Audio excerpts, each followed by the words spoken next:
खुलुमबाय बयनिसिमबो आंनि केजि केसेटनिफ्राय जों गामिनि हाल जांख्रानि मजाखौ नायलांदों नोंथांमोना आंनि केजि केसेट फुल भिडिअखौ नोंथांमोननि सिगाङाव नायनो थाखाय गुरै खावलायहरनाय थाबाय। ओरै बोथोर मोजां लाना बानायनोसै सोलाबनानै लानानै रबिबार लागि जाहैनांगौ।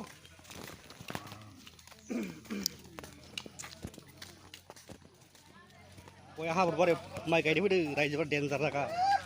बार गोबांखा मथा मथि 4,000 जागोन मानसिफोरा।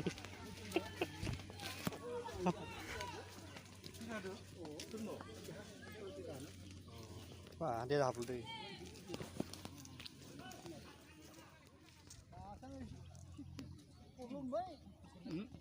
बारबाय बे बिसनायाव खिथादोना बेथ' मानसियाथ' जोङो 150 दंफ्रामो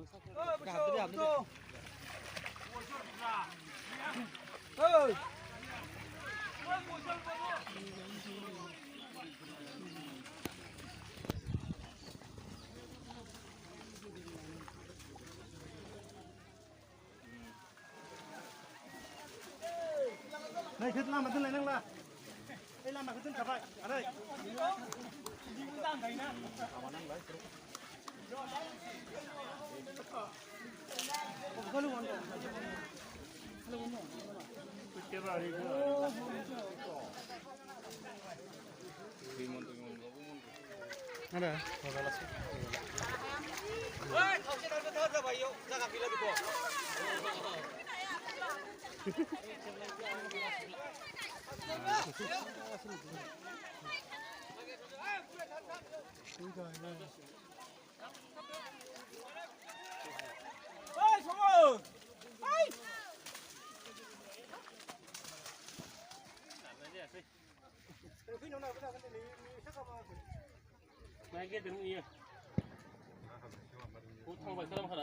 थाङाखै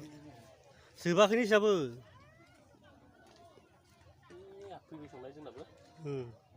बे हाब्बानो गैला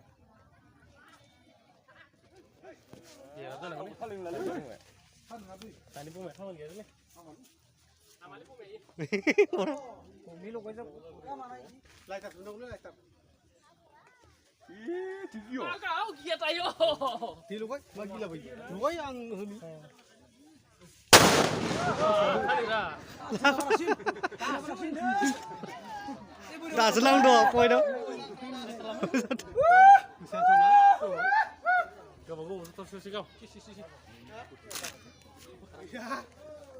नोंना एसे लानांगौरा निउस आइडियाव सोगारोना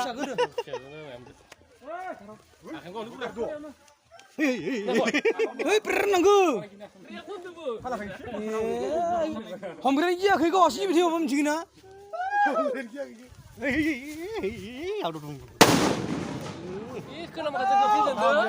दासो नायखंदो गेजेरनिखौ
सिबग्राया सोर सिबगोन आरो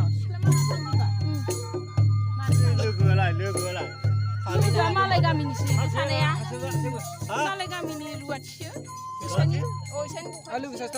सारजागोन दे जोंबो दुगैदो दुगैनाया सारजायोबा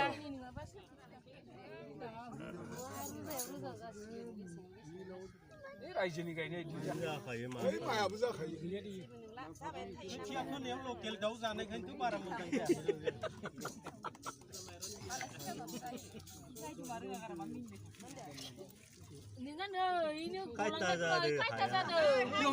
सिङाव हारो जाय दुमखौबो नोंसोर मेगन सानाङा सिगाङाव हानांगौ मा खालामनो दा जानायखौ जाबायबा जाबायसो बेखौथ' आरो मेगन सालायनांला